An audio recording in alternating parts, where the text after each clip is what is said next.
Dan ini adalah satu persoalan yang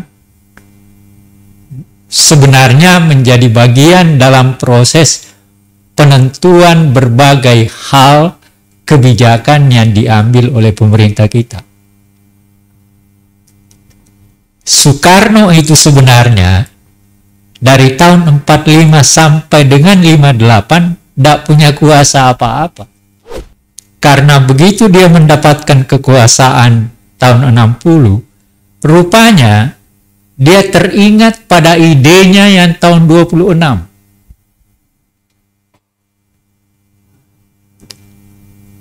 Apa idenya itu? Idenya adalah mau mempersatukan sesuatu yang sebenarnya tidak bisa dipersatukan.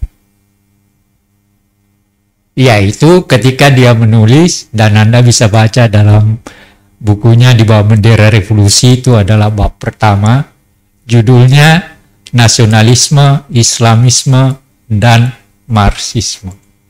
Bahkan kampus itu menjadi bukan sesuatu tempat yang menyenangkan. Mulai dari tahun 40, dari tahun 60, saya kira bahkan mungkin 58, 59 dan seterusnya, kampus itu tidak aman, tanda kutip. Seakan-akan ada suatu kekuatan tertentu yang menguasai tiap kampus-kampus itu. Begini, ternyata kemerdekaan itu tidak semudah yang kita bayangkan. Ketika Soekarno, ketika Hatta berjuang, ayah Pak Taufik juga, ayah saya, dan sebagainya, ternyata hasil dari kemerdekaan itu mempunyai berbagai hal yang justru memedihkan kita karena kita yang melakukan itu. Ada hal yang memalukan saya ketika saya melakukan penelitian di Belanda. Saya ngomong tentang bahwa ayah saya dan 2 orang kakak saya termasuk orang yang dibunuh oleh Westerling yang membunuh 40.000 orang, tanda kutip. Tiba-tiba orang Belanda ini juga ngomong pada saya, berapa yang dibunuh oleh Soeharto?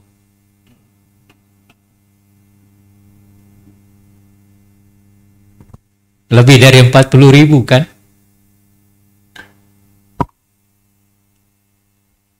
Artinya apa? Dia mau mengatakan pada saya, Anda tidak berhak untuk mengatakan orang Belanda itu lebih kejam daripada Anda. Anda tidak berhak mengatakan bahwa Westerling itu kejam, karena setelah Anda merdeka, Anda membunuh lebih banyak daripada apa yang dibunuh oleh Westerling. Tetapi terlepas dari itu, jadi kita harus menempatkan memang apa yang dikatakan Pak Hafid, begitu kita merdeka, begitu selesai Perang Dunia Kedua, maka lahir Perang Dingin. Dan ini adalah satu persoalan yang sebenarnya menjadi bagian dalam proses penentuan berbagai hal kebijakan yang diambil oleh pemerintah kita. Soekarno itu sebenarnya dari tahun 45 sampai dengan 58 tidak punya kuasa apa-apa. Yang punya kuasa adalah partai yang membentuk kabinet. Soekarno itu mempunyai kekuasaan dalam arti kata kepala pemerintahan dan kepala negara tahun 60 sampai dengan 67. Sudah itu Tidak ada. Nah, ada persoalan pada dia. Dan barangkali kita juga tidak berhak untuk mengatakan dia salah. Karena begitu dia mendapatkan kekuasaan tahun 60, rupanya dia teringat pada idenya yang tahun 26.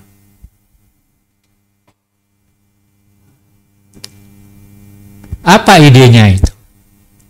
Idenya adalah mau mempersatukan sesuatu yang sebenarnya tidak bisa dipersatukan. Yaitu ketika dia menulis, dan Anda bisa baca dalam bukunya Di Bawah Bendera Revolusi, itu adalah bab pertama, judulnya Nasionalisme, Islamisme, dan Marxisme. Nah, ketika dia mempunyai kekuasaan, dari tahun 50 sampai dengan 58 dia tidak punya kekuasaan. Begitu tahun mulai kelihatan tahun 59 dan kemudian 60, setelah kembali ke Undang-Undang Dasar 45, maka kekuasaan itu ada di tangan dia. Maka dia kembali memikirkan bahwa dia mau mengambil idenya itu, yaitu ide yang ditulis tahun 26. Itulah yang dirumuskan oleh dia kembali menjadi Nasakom. Nah, dalam perkembangannya kemudian, walaupun memang ada keanehan juga dalam pikiran dia. Tahun 48 dia bersama Bung Hatta mencelah pemberontakan PKI tahun 48 di Madiun. Tapi tahun 60 dia kembali memikirkan pikirannya yang ada pada tahun 26. Dan itu yang dia rumuskan kembali. Nah, ruang bagi PKI terbuka.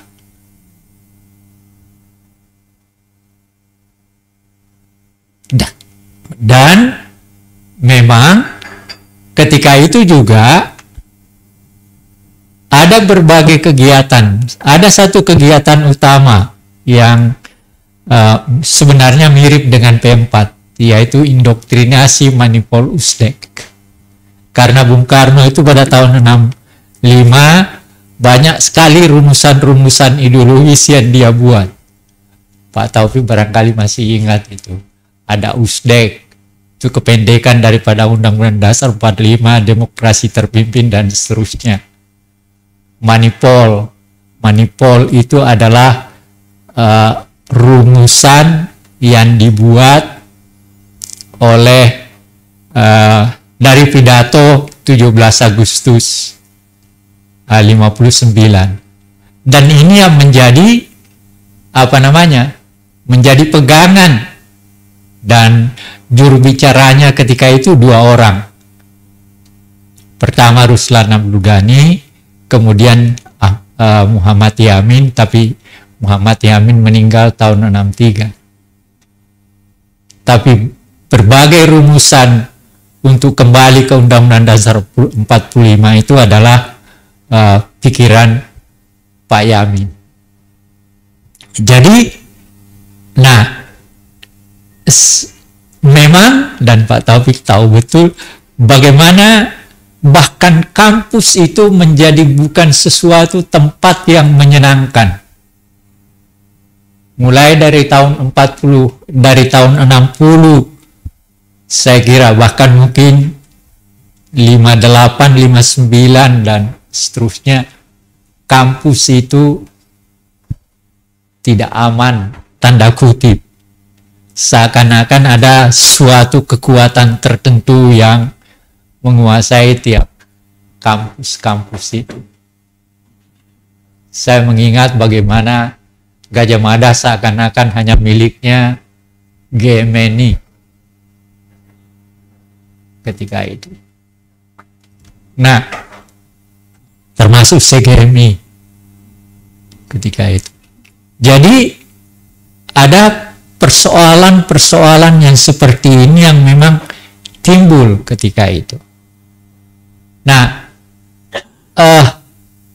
kesempatan yang terbuka ini digunakan oleh PKI memang.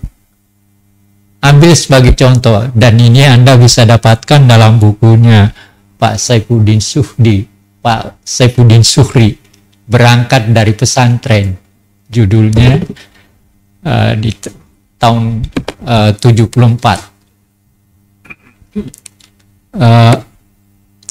Di dalam buku itu Pak Saifuddin Suhri mengungkap sesuatu yang menarik dalam kaitan dengan posisi Pancasila.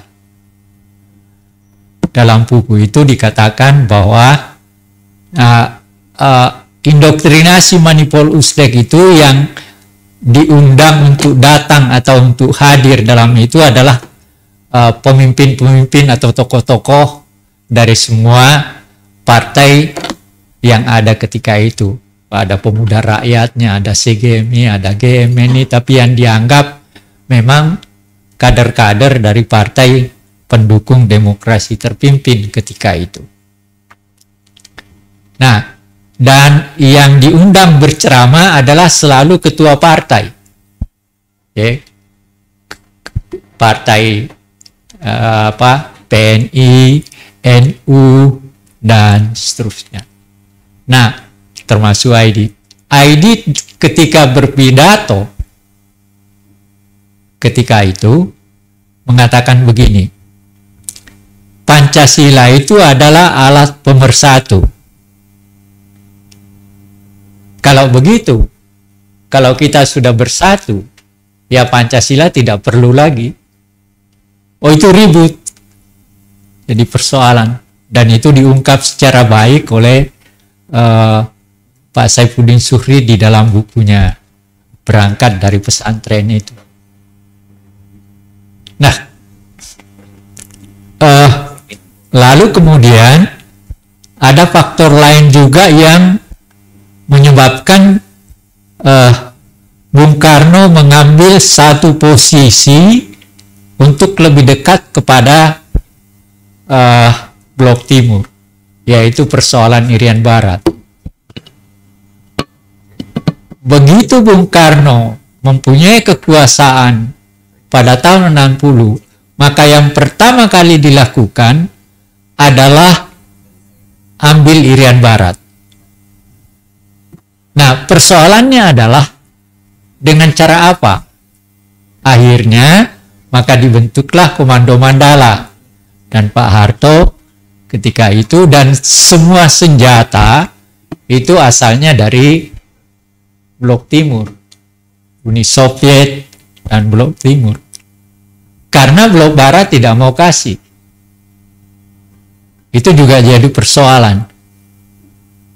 Nah, jadi ada beberapa persoalan seperti ini yang nanti menyebabkan situasi dari tahun 60 sampai dengan 65, Bung Karno mengambil sikap antara lain disebabkan oleh karena mau segera untuk mengembalikan Irian Barat, dengan sendirinya dia perlukan kekuatan. Yang lucu dalam penglihatan saya, pada akhirnya bukan itu yang menyebabkan Irian Barat kembali, tapi justru Amerika juga. Kan jadi perkembangan dunia ini ketika itu memang sangat